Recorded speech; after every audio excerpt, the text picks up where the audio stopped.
weary of the endless wait. The fate of this land is of no interest to me anymore. However, you humans managed to meet the expectations of the heavenly principles. For that result, you deserve praise. Mavuika, as the price for using my power, I shall now bear witness to your death. And with you, the war that your nation has waged for more than 1,000 years shall meet its end. Mavuika! You got here sooner than I expected. What are you doing? Closing the final chapter on the plan that has consumed Natlan for 500... No. For the entirety of our history. We've eradicated the Abyss from Natlan, but its power remains in worlds beyond Teyvat. Tremendous and unyielding. Only by completely restoring the Night Kingdom can we defend against its corrosion in the long run. But the architect of the Night Kingdom is near her end. She lacks the power for such a task, and worse still, if her life force is depleted, the rules of Natlan disappear along with her. We have no need for the Ode of Resurrection right now, but it remains Natlan's strongest defense should the Abyss return one day. So, you're planning to... Yes. My plan is to once again place my life within the sacred flame. 500 years ago, I gave my life for the chance to be reborn in this era. A chance to see all my plans to completion. And now, to sustain the Lord of the Night, I will give my life once more. I respect your decision, Mavuika. But this method requires an immense sacrifice. The flames of your life force are exceedingly strong. But a life sustained by fire is one destined to die out one day. What will you do then? I've thought about that. With the Abyss out of the picture for now, the Sacred Flame's power will be consumed at a much slower rate. My life force should be able to sustain it for another 200 or 300 years. Future pyro archons will continue to seek new sources of fire. As long as Natlan's legacy endures, the Night Kingdom will survive, impervious to the Abyss. Once again, you place hope in the hands of the future. But the pilgrimage can replenish the power of the sacred flame. We can give it that meaning. Why shoulder this burden by yourself? Because I want the pilgrimage to change. The pilgrimage was an essential part of our struggle against the Abyss. A grand competition full of promise and glory. But it also chained our people to an inescapable destiny. Fear and anxiety have been our constant companions. We knew what the consequences would be if we laid down our arms. Morality left us with no other choice. And so, Natlan became the nation of war. This is where Xbalanque defeated the dragons and granted our people the liberation of their flesh. And now, in the same place, I have the chance to grant them the liberation of their spirit. There will be no war, only competition. One fueled by our dreams for the future, rather than a desperate struggle for survival. A new future deserves a new meaning. A chance to take a definitive step forward. Very noble indeed. But what does any of this have to do with you? You speak of duty, but not yourself. In my eyes, Mavuika, you are not inherently special. A child of Natlan among countless others. Yes, the situation is urgent, and the ley lines must be restored right away. But it is too heavy a burden for you to shoulder alone. That is where we differ, Lord of the Night. You see all humans as the same, but I understand what it means to be a leader. A leader is swift and decisive in the face of reality. Someone capable of making the right choice even when there are no good options on the table. sacrificing the remainder of my life to help Natlan overcome this crisis. That is the right choice. After all, leadership is built on the trust of ordinary people. Without them, there is no archon. The people look to their leader to make the world a better place and stand up for them when it counts. For that reason, I must see my duty through to the very end. But what about you, Mavuika? You still haven't talked about what you want. Is it that unimportant to you? It's not important, Citlali. There is nothing more important than protecting the future we built together.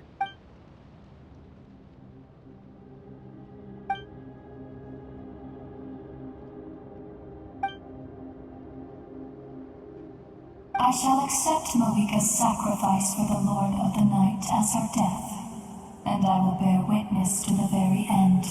Thus concludes the deal I made with Xbalanque several thousand years ago. Lord of the Night, you may now begin.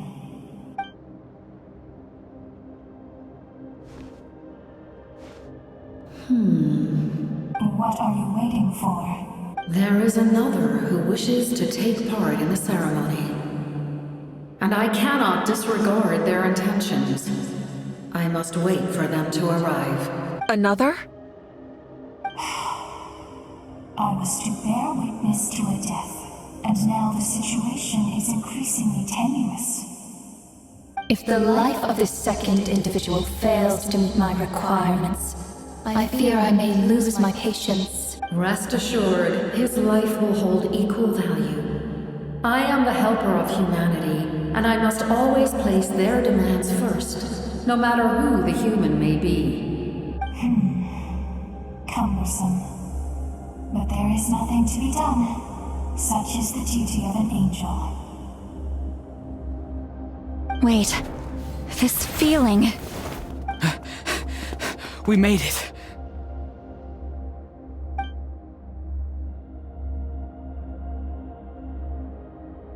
Thank you for showing me the way. The captain? The other individual you mentioned. It was him? Indeed. Like you, he carries many lofty ideals. Mavuika, I understand how you feel, and if I were an ordinary mortal, I would have no reason to stop you. But like you, I've been waiting for this day for too long, and I can offer a better solution. You created this new future, and you deserve to guide its direction. Your life should not end here. But death is the end I have been trying to reach all along. I have come this far to use my death to open the gates of the ley lines to my people. Your people? That's right. They have been with me for the past 500 years. But how? Carrying that many souls within you? There's no way you could keep your consciousness intact. Besides, you weren't affected by the source mechanism like I was. Do you still remember the voice that you heard? It came from my heart.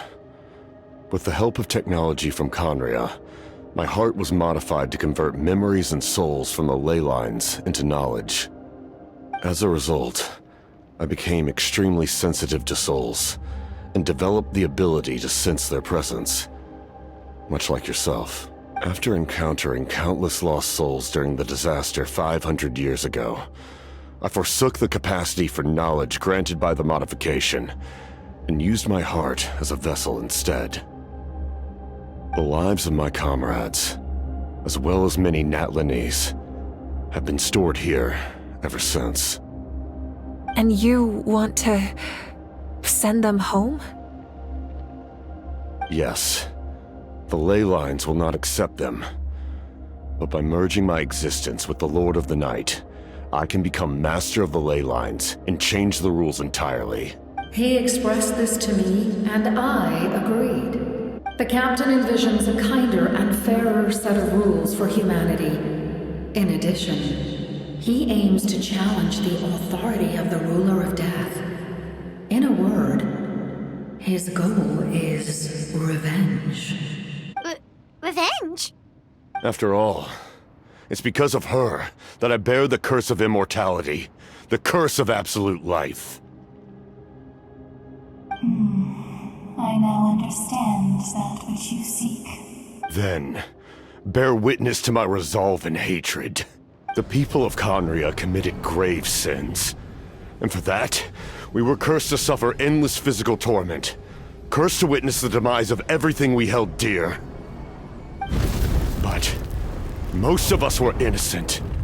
Most of us knew nothing of the Five Sinners' exploitation of abyssal power. Myself included. If I sacrifice my life for the Lord of the Night, you get the death you desire. But, at the same time, the curse of immortality would negate the very death you seek.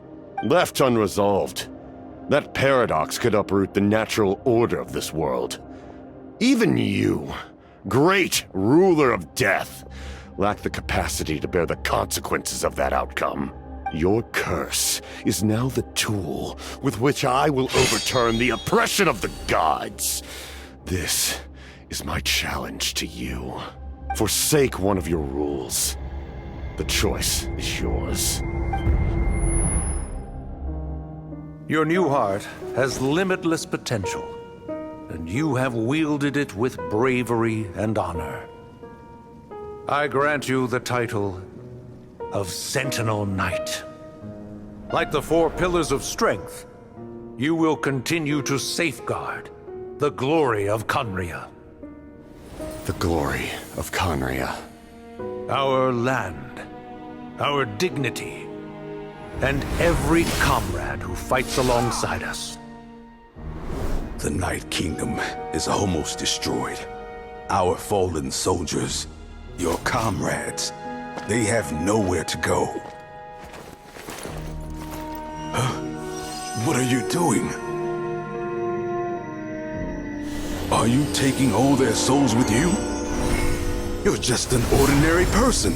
You can't bear that kind of burden. No hero should have to wander alone.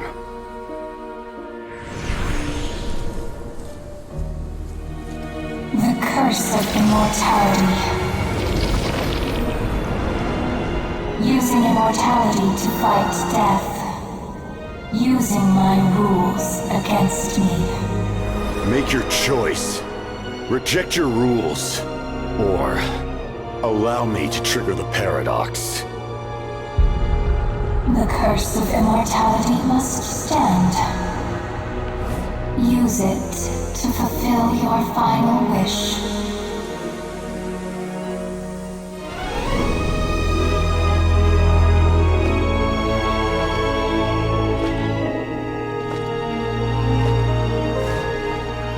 Well fought, my lord.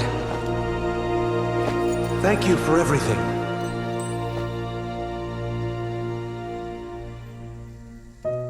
This time, let's go together. Yes. Let's go together.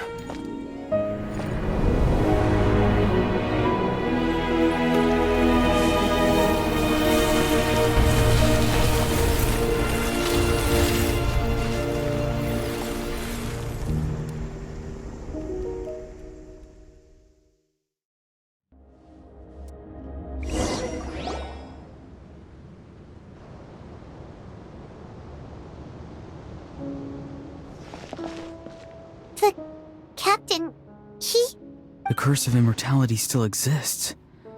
Does that mean the captain will never move from this place? Lord of the Night, is the captain still with us? There is no need to pursue traces of him. For those cursed with immortality, release from the mortal coil is the greatest form of peace.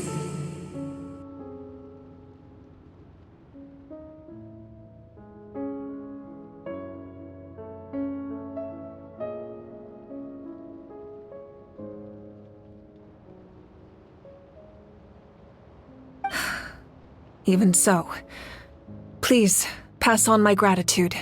His long journey has finally come to a close. I suppose this is a happy ending for him. I cannot imagine how much pain he endured over the past 500 years, or how much strength it took to never stray from his goal. There's something I've been trying to figure out. I don't think I ever saw him sleep. I tried to ask him about it on the way here, but he didn't answer. Just like always, he never talks about himself. It's probably due to the voices. When souls merge in a single being, their voices echo endlessly through the mind.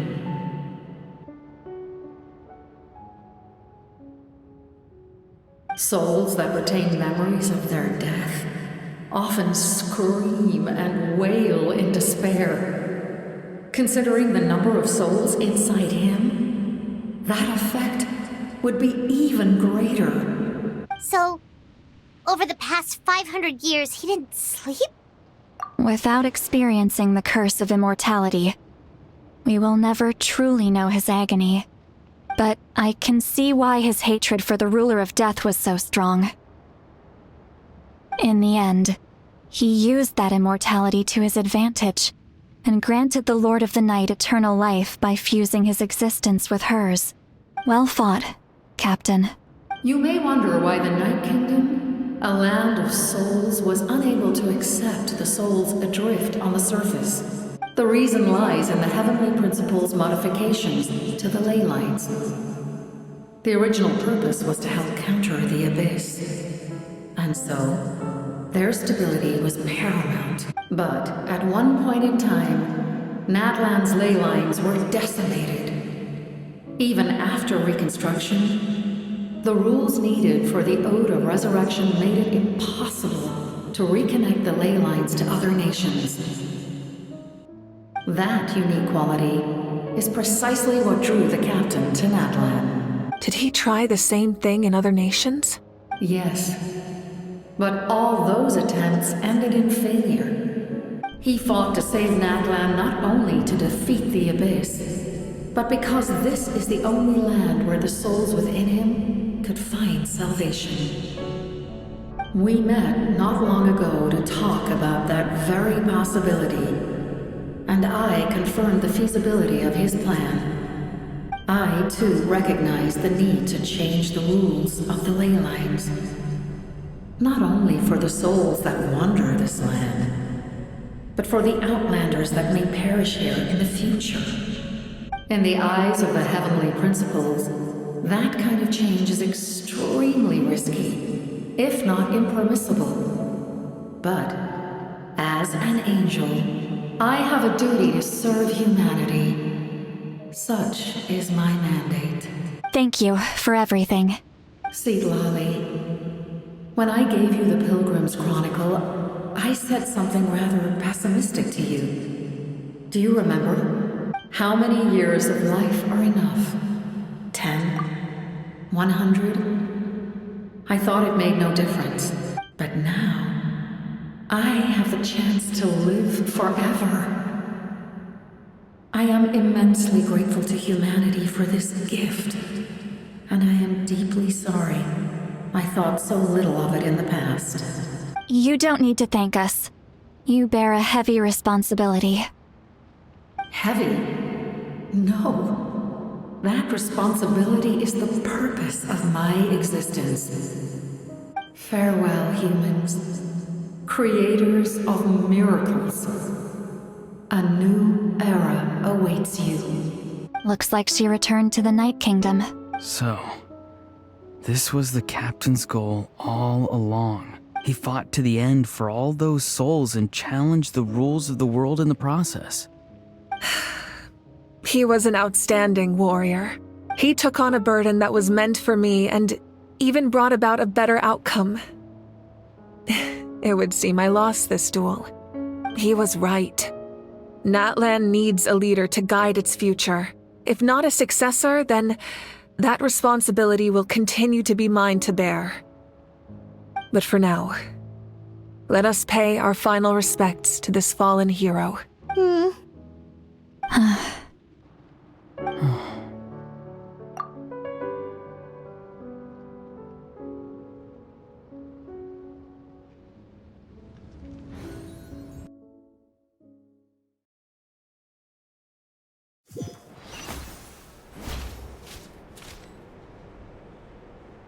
to my sister Hine. I know all that remains in the Night Kingdom is your memory, but I still wanted to write a short letter to tell you about the situation after the war, after countless partings and farewells. Natlan has finally entered an era of peace. The pilgrimage is still a popular tournament, but now its only purpose is to showcase the thrill of competition, rather than select warriors for war. Our cultural legacy is not rooted in our suffering. In this era of peace, Natlan's fire will burn brighter than ever. With the restoration of the Night Kingdom, our people are now free to leave our borders, and many have set their sights on the wonders of Tibet. I'm sure many exciting and eye-opening adventures await them, and although our battle scars will fade, the stories of our heroes will never be forgotten. When a new you returns to this land one day, I know you'll recognize the significance of this war and all we lost. The land we love has not been destroyed, but grows stronger by the day. I will forever be grateful that I got to see you again. And when the flames deliver this letter to you, I hope you know how much I miss you. I actually got the chance to finish this painting. And not a moment too soon. It's time to bid farewell to all the fallen.